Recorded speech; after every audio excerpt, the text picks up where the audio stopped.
प्रश्न 1। भ्रष्टाचार निवारण अधिनियम किस वर्ष पारित किया गया था? विकल्प हैं ए 1986, बी 1988, सी 1992 या डी 2005। सही उत्तर है बी 1988।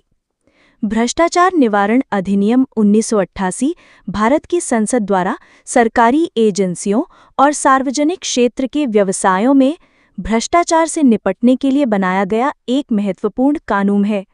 इस अधिनियम का मुख्य उद्देश्य भ्रष्टाचार को रोकना और भ्रष्ट आचरण में शामिल लोक सेवकों पर मुकदमा चलाना और उन्हें दंडित करना है। प्रश्न 2। भ्रष्टाचार निवारण अधिनियम 1988 में कुल कितने अध्याय और धाराएं हैं? विकल्प हैं ए 5 अध्याय और 31 धाराएं, बी 6 अध्याय और 45 धाराएं, सी 4 अध्याय और 28 धाराएं या डी 7 अध्याय और 40 धाराएं। सही उत्तर है ए 5 अध्याय और 31 धाराएं। भ्रष्टाचार निवारण अधिनियम 1988 में कुल 5 अध्याय हैं जिनमें 31 धाराएं शामिल हैं। ये अधिनियम भ्रष्टाचार से संबंधित विभिन्न अपराधों और उनसे संबंधित दंडों को परिभाषित करता है। ये अधिनियम पूरे भारत में लागू है और भारतीय नागरिकों पर भी लागू होता है जो भारत से बाहर रहते हैं। प्रश्न 3। भ्रष्टाचार निवारण अधिनियम 1988 के तहत लोक सेवक को किस धारा में परिभाषित किया गया है? विकल्प हैं ए धारा 2A, बी धारा 2B, सी धारा 2C, डी धारा 2D। सही उत्तर है सी धारा 2C। इस अधिनियम की धारा 2C में लोक सेवक की विस्तृत परिभाषा दी गई है। इसमें न्यायाधीशों, सरकारी कर्मचारियों, सार्वजनिक क्षेत्र के उपक्रमों के कर्मचारियों और कई अन्य लोगों को शामिल किया गया है जो पब्लिक ड्यूटी का निर्वहन करते हैं। प्रश्न 4। भ्रष्टाचार निवारण अधिनियम के तहत विशेष न्यायाधीशों की नियुक्ति का प्रावधान किस धारा में है?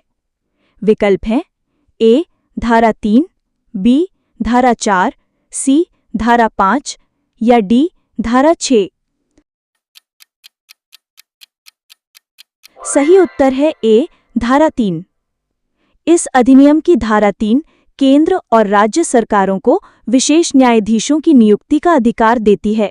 इन न्यायाधीशों की नियुक्ति भ्रष्टाचार से संबंधित मामलों की त्वरित सुनवाई के लिए की जाती है ताकि न्याय प्रक्रिया में तेजी लाई जा सके। प्रश्न 5। भ्रष्टाचार निवारण अधिनियम 1988 के तहत अपराधों और उनसे संबंधित दंडों का प्रावधान किस अध्याय में किया गया है? विकल्प हैं ए अध्याय 2, बी अध्याय 3, सी अध्याय 4 या डी अध्याय 5। सही उत्तर है बी अध्याय 3।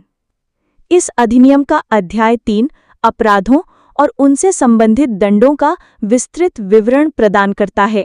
इसमें रिश्वत लेने और देने जैसे अपराधों के लिए सजा का प्रावधान है जो भ्रष्टाचार पर अंकुश लगाने में मदद करता है। प्रश्न 6। 2018 के संशोधन के बाद रिश्वत देने वाले व्यक्ति को कितने वर्ष तक की कैद हो सकती है? विकल्प हैं ए 3 साल, बी 5 साल, सी 7 साल या डी 10 साल। सही उत्तर है सी 7 साल। भ्रष्टाचार निवारण संशोधन अधिनियम 2018 के अनुसार अब रिश्वत देना भी एक गंभीर अपराध है। यदि कोई व्यक्ति रिश्वत देता हुआ पाया जाता है तो उसे 7 साल तक की कैद और जुर्माना हो सकता है। ये संशोधन रिश्वतखोरी को रोकने के लिए एक महत्वपूर्ण कदम है। प्रश्न 7। भ्रष्टाचार निवारण अधिनियम की कौन सी धारा रिश्वत देने वाले को दंडनीय बनाती है? विकल्प हैं ए धारा 8, बी धारा 9, सी धारा 10 या डी धारा 12। सही उत्तर है ए धारा 8। अधिनियम की धारा 8 विशेष रूप से उन व्यक्तियों को दंडित करने का प्रावधान करती है जो लोक सेवकों को रिश्वत देते हैं। इसका उद्देश्य भ्रष्टाचार की मांग और आपूर्ति दोनों पर रोक लगाना है, ताकि व्यवस्था में पारदर्शिता बनी रहे। प्रश्न 8। यदि किसी लोक सेवक पर रिश्वत लेने का आरोप है तो उस पर मुकदमा चलाने के लिए किसकी पूर्व मंजूरी आवश्यक है? विकल्प है ए. राष्ट्रपति, बी. प्रधानमंत्री, सी. सक्षम प्राधिकारी या डी. उच्चतम न्यायालय। सही उत्तर है सी. सक्षम प्राधिकारी। भ्रष्टाचार निवारण अधिनियम की धारा 19 के अनुसार किसी भी लोक सेवक पर रिश्वत के आरोप में मुकदमा चलाने से पहले संबंधित विभाग के सक्षम प्राधिकारी से पूर्व मंजूरी लेना अनिवार्य है। ये प्रावधान ईमानदार अधिकारियों को झूठे आरोपों से बचाता है। प्रश्न 9। बेनामी संपत्ति लेनदेन निषेध अधिनियम किस वर्ष लागू हुआ? विकल्प है ए. 1988, बी. 1995, सी. 2002 या डी. 2016। सही उत्तर है ए. 1988। बेनामी संपत्ति लेनदेन निषेध अधिनियम 1988 में पारित किया गया था। इस कानून का उद्देश्य बेनामी लेनदेन को रोकना है, जिसमें संपत्ति किसी और के नाम पर खरीदी जाती है लेकिन उसका वास्तविक मालिक कोई और होता है।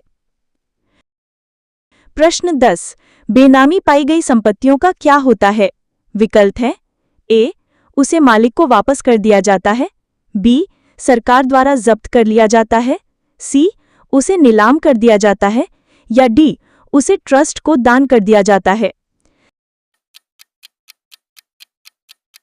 सही उत्तर है बी. सरकार द्वारा जब्त कर लिया जाता है।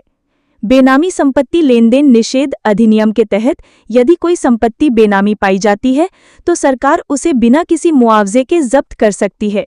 ये कानून काले धन के उपयोग को रोकने में मदद करता है। प्रश्न 11। धन शोधन निवारण प्रतिबंधन अधिनियम किस वर्ष लागू हुआ? विकल्प है ए. 1999, बी. 2002, सी. 2005 या डी. 2009। सही उत्तर है बी. 2002। धन शोधन निवारण अधिनियम 2002 में पारित किया गया था और 1 जुलाई 2005 से लागू हुआ। इसका मुख्य उद्देश्य काले धन को सफेद करने की प्रक्रिया को रोकना और इसमें शामिल संपत्ति को जब्त करना है। प्रश्न 12।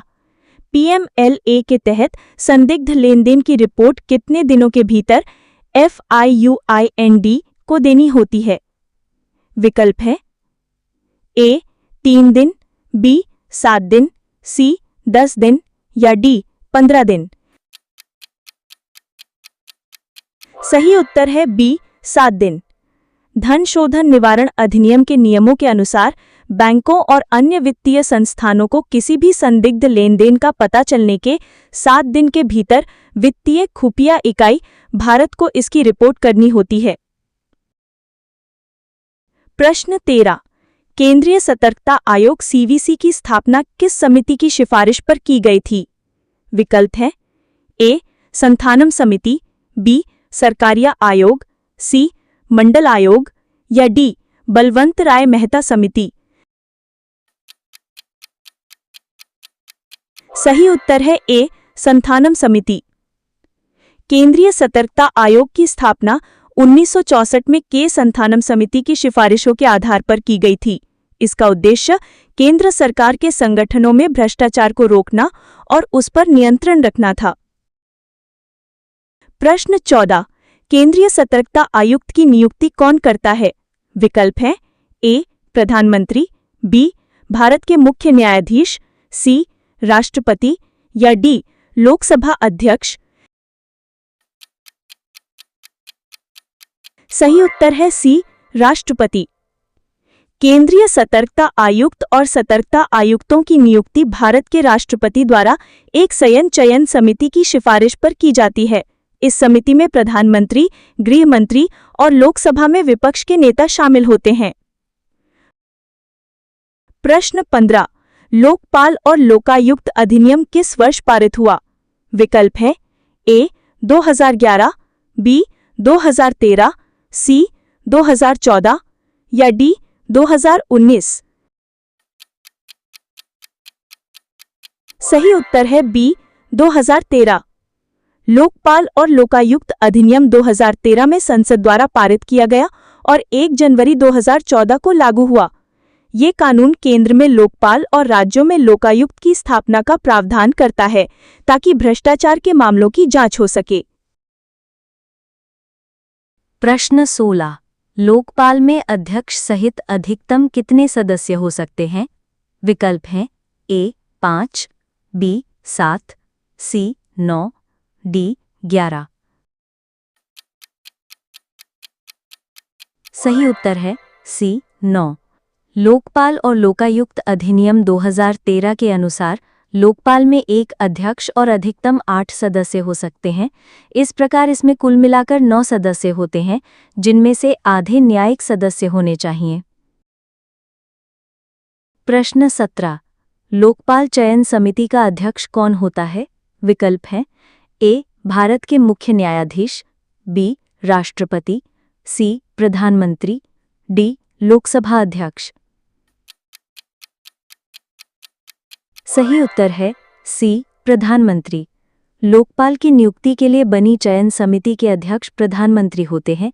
इस समिति में लोकसभा अध्यक्ष, लोकसभा में विपक्ष के नेता और भारत के मुख्य न्यायाधीश या उनके द्वारा नामित कोई न्यायाधीश भी शामिल होते हैं। प्रश्न 18। भारत के पहले लोकपाल कौन थे? विकल्प हैं ए अजय माणिकराव खानविलकर, बी पिनाकी चंद्र घोष, सी दीपक मिश्रा, डी रंजन गोगोई। सही उत्तर है बी पिनाकी चंद्र घोष। न्यायमूर्ति सेवानिवृत्ति पिनाकी चंद्र घोष को 2019 में भारत का पहला लोकपाल नियुक्त किया गया था। लोकपाल की नियुक्ति भ्रष्टाचार के खिलाफ एक महत्वपूर्ण कदम मानी जाती है, जो उच्च पदों पर बैठे लोगों की जवाबदेही तय करती है। प्रश्न 19। अंतर्राष्ट्रीय भ्रष्टाचार विरोधी दिवस कब मनाया जाता है? विकल्प है ए 9 दिसंबर, बी 10 दिसंबर, सी 24 अक्टूबर, डी 1 मई। सही उत्तर है ए 9 दिसंबर। भ्रष्टाचार के बारे में जागरूकता बढ़ाने और इससे निपटने के उपायों को बढ़ावा देने के लिए हर साल 9 दिसंबर को अंतर्राष्ट्रीय भ्रष्टाचार विरोधी दिवस मनाया जाता है। प्रश्न 20। भ्रष्टाचार बोध सूचकांक कौन जारी करता है? विकल्प है ए विश्व बैंक, बी अंतर्राष्ट्रीय मुद्रा कोष, सी ट्रांसपेरेंसी इंटरनेशनल, डी संयुक्त राष्ट्र। सही उत्तर है सी ट्रांसपेरेंसी इंटरनेशनल। भ्रष्टाचार बोध सूचकांक हर साल ट्रांसपेरेंसी इंटरनेशनल द्वारा जारी किया जाता है। ये विभिन्न देशों को सार्वजनिक क्षेत्र में मौजूद भ्रष्टाचार के आधार पर रैंक करता है। प्रश्न 21। भ्रष्टाचार निवारण संशोधन अधिनियम 2018 ने किस मूल अधिनियम में संशोधन किया? विकल्प हैं ए भ्रष्टाचार निवारण अधिनियम 1947, बी दिल्ली विशेष पुलिस संस्थापना अधिनियम 1946, सी भ्रष्टाचार निवारण अधिनियम 1988, डी लोकपाल और लोकायुक्त अधिनियम 2013। सही उत्तर है सी भ्रष्टाचार निवारण अधिनियम 1988। भ्रष्टाचार निवारण संशोधन अधिनियम 2018 ने भ्रष्टाचार निवारण अधिनियम 1988 के प्रावधानों में महत्वपूर्ण बदलाव किए। इसका उद्देश्य रिश्वत देने और लेने दोनों को अपराध बनाकर कानून को और सख्त करना था। प्रश्न 22। रिश्वत लेने वाले लोक सेवक के लिए 2018 के संशोधन के बाद न्यूनतम सजा क्या है? विकल्प हैं ए 1 साल की कैद, बी 2 साल की कैद, सी 3 साल की कैद, डी 5 साल की कैद। सही उत्तर है सी 3 साल की कैद। 2018 के संशोधन के बाद रिश्वत लेने वाले किसी भी लोक सेवक के लिए सजा को बढ़ा दिया गया है। अब इस अपराध के लिए न्यूनतम 3 साल और अधिकतम 7 साल की कैद का प्रावधान है। साथ ही जुर्माना भी लगाया जा सकता है। प्रश्न 23। भ्रष्टाचार निवारण अधिनियम 1988 के तहत आपराधिक कदाचार को कौन सी धारा परिभाषित करती है? विकल्प हैं ए धारा 11, बी धारा 12, सी धारा 13, डी धारा 14। सही उत्तर है सी धारा 13। अधिनियम की धारा 13 आपराधिक कदाचार को परिभाषित करती है। इसमें किसी लोकसेवक द्वारा अपने पद का दुरुपयोग करके संपत्ति अर्जित करना या आय से अधिक संपत्ति रखना जैसे अपराध शामिल हैं। ये धारा भ्रष्ट अधिकारियों पर नकेल कसने में मदद करती है। प्रश्न 24। भ्रष्टाचार के मामले की सुनवाई कितने समय के भीतर पूरी हो जानी चाहिए, जैसा कि 2018 के संशोधन में उल्लेख है? विकल्प है ए 1 साल, बी 2 साल, सी 3 साल, डी 4 साल। सही उत्तर है बी 2 साल। भ्रष्टाचार निवारण संशोधन अधिनियम 2018 में ये प्रावधान किया गया है कि भ्रष्टाचार से संबंधित मामलों की सुनवाई आमतौर पर 2 साल के भीतर पूरी हो जानी चाहिए। विशेष परिस्थितियों में इसे अधिकतम 4 साल तक बढ़ाया जा सकता है। प्रश्न 25। विसर ब्लोअर प्रोटेक्शन अधिनियम किस वर्ष पारित किया गया था? विकल्प हैं ए 2011, बी 2014, सी 2016, डी 2018। सही उत्तर है बी 2014। विसल ब्लोअर प्रोटेक्शन अधिनियम 2014 में पारित किया गया था। इसका उद्देश्य उन लोगों को सुरक्षा प्रदान करना है जो भ्रष्टाचार या किसी भी नागरिक कानून की खबर देते हैं। ये कानून सूचना देने वालों को हरासमेंट से बचाता है। प्रश्न 26। लोकपाल के अधिकार क्षेत्र में कौन शामिल है? विकल्प है ए केवल केंद्र सरकार के मंत्री, बी केवल संसद सदस्य, सी प्रधानमंत्री सहित सभी लोकसेवक, डी केवल ग्रुप ए और बी के अधिकारी। सही उत्तर है सी प्रधानमंत्री सहित सभी लोकसेवक। लोकपाल और लोकायुक्त अधिनियम 2013 के तहत लोकपाल के अधिकार क्षेत्र में प्रधानमंत्री, मंत्री, संसद सदस्य और केंद्र सरकार के सभी स्तर के अधिकारी आते हैं। कुछ सुरक्षा उपायों के साथ प्रधानमंत्री को भी इसके दायरे में रखा गया है। प्रश्न 27। भ्रष्टाचार निवारण अधिनियम के तहत किस प्रकार के अपराधों की जांच पुलिस उपाध्यक्ष डीएसपी रैंक से नीचे का अधिकारी नहीं कर सकता? विकल्प है ए केवल रिश्वत के मामले, बी आय से अधिक संपत्ति के मामले, सी दिल्ली विशेष पुलिस संस्थापन द्वारा जांचे जाने वाले मामले, डी उपरोक्त सभी। सही उत्तर है सी दिल्ली विशेष पुलिस संस्थापन द्वारा जांचे जाने वाले मामले। अधिनियम ये निर्धारित करता है कि दिल्ली विशेष पुलिस संस्थापन अर्थात सीबीआई द्वारा जांचे जाने वाले मामलों में जांच अधिकारी का पद पुलिस निरीक्षक से कम नहीं होना चाहिए।